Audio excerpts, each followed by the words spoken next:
Welcome back, y'all. This is a Wiki Reader where we read Wikipedia pages to you. And today we're going to be talking about a big mystery from the Great Wars, what was called World War One. We're going to be reading about the mystery of the Celtic Wood. If you're Australian, you might know about it. You might not. But if you are Australian, stick around and find out about the mystery of the Celtic Wood. It refers to a apparent disappearance without trace of 71 men in 10th Battalion of Australia's 1st Division.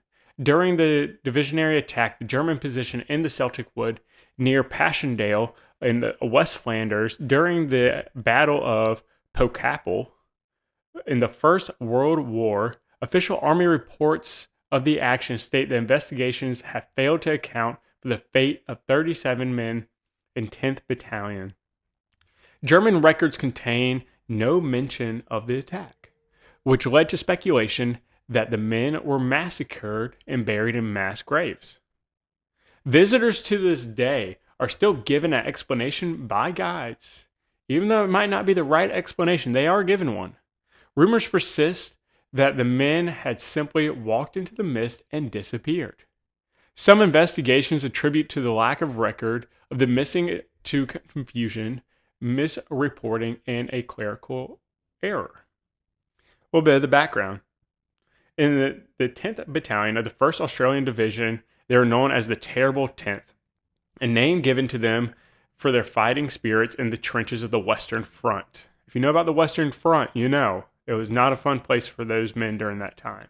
Two of its members had been awarded the Victoria Cross, which is the highest award you can get in the British military. And during the Gallipoli campaign, where they led Australian forces in an initial landing and later defense of Anzac Cove. Following the success of a battle, Field Marshal Sir Douglas Haig, Commander-in-Chief of the British Expeditionary Forces of the Western Front, believed that the opposing German Fourth Army was close to collapse. He decided on an offensive to capture part of the ridge with a subsequent attack to capture the rest of the ridge, which was later known as the First Battle of Passchendaele. The 10th Battalion of the 1st Australian Division had to raid the Celtic Wood. This is where the mystery starts, guys. The plan was for the 10th to charge the woods, blow up German dugouts, and retire on a flare signal. On the northern flank, the 10th Battalion and 2nd Australian Division would mount a large attack to protect the flank of the main British advance on its northern flank. To mislead the Germans that the attack was part of the main advance, instead of the normal night attack, troops attacked at dawn, while the normal box barrage used to protect infantry raids was replaced with the creeping barrage for attacks. At 5:20 a.m. on 9 October, the barrage began, and several officers and 78 men of the 10th Battalion under command of 22-year-old Lieutenant Frank Scott advanced. All right, during the raid, the British correspondents and Australian newspapers reported that the attack on Celtic Wood was a victory. Although the attack failed, the Germans pulled back a week later and the woods became no man's land. So, psyops from World War One.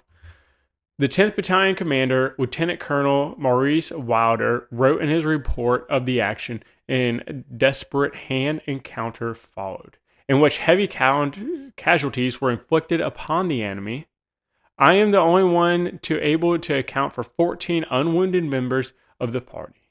One man said only 7 made it back to the Australian lines, while another said 14. Official Army records list 37 of the 85 involved in the attack are currently missing and still missing to this day." All right, let's go into the aftermath of what happened. The Australian correspondent Charles Bean wrote, "An operation ended disastrously. The missing were never heard of again. Their names were not listed on any prisoners received during the war. The Graves Commission found no trace of the bodies after it. The German military records contain no mention of the attack, leading some historians to speculate that they were massacred by German troops and buried in a secret mass grave. At least 6 books have been published attempting to explain the mystery. Many professional historians misread Wilder's report to mean that only 14 soldiers of the 85 were accounted for, and the fate of the 71 missing men were widely debated. In fact, the number of the missing bodies not recovered, but whose deaths were reported by survivors. It is unknown how many returned wounded, but ambiguous official reports did imply a total of 48 wounded, unwounded, and KIA, leaving only 37 actually unaccounted for. As well as speculation regarding the fate of the 37 missing, it is still considered a mystery as to why no remains of those who died have been found or could be found.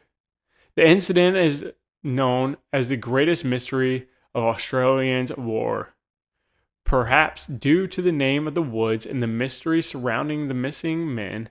There has been talk of a supernatural event, and the action has been referred as the nation's wartime's equivalent to the picnic hanging rock. Explanation: rather than rolling a curtain of death expected to shield the attack, the barrage was light and scattered when the 10th Battalion advanced across 180 meters, separating the Celtic Woods from the Australian trenches. The terrain to be crossed consisted of tree stumps, bomb craters, meters wide due to the heavy rain of the preceding days, mud that some places were knee-deep. Compounding this with the 10th Battalion had raided Celtic Wood twice the previous week, leading the Germans to reinforce those positions and install more machine guns. Lieutenant Scott ordered a frontal attack on the German trench while he led a group around to flank the attack from behind. Desperate, being outnumbered, Scott was successful, and the German troops began to retreat as soon as they were fired on from the rear. German reinforcements quickly arrived and engaged the Australians in hand-to-hand combat, pushing them back while at the same time German artillery opened fire, barraging no man's land, making retreat impossible.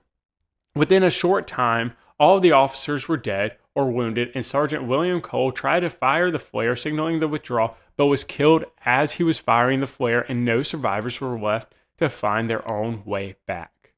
In 2008, researchers claimed to have solved this mystery by analyzing after-action reports, wartime diaries, and witness statements that could have been verified.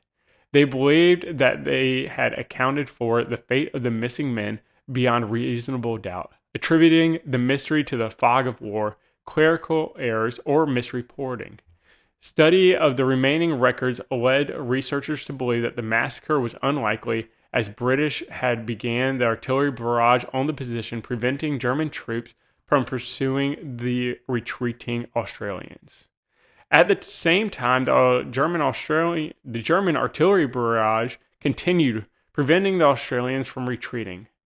Caught in the barrage, the 37 missing soldiers were likely killed by the shellings, and along with their bodies of those previously killed in the attack, left no recognizable remains to be recovered.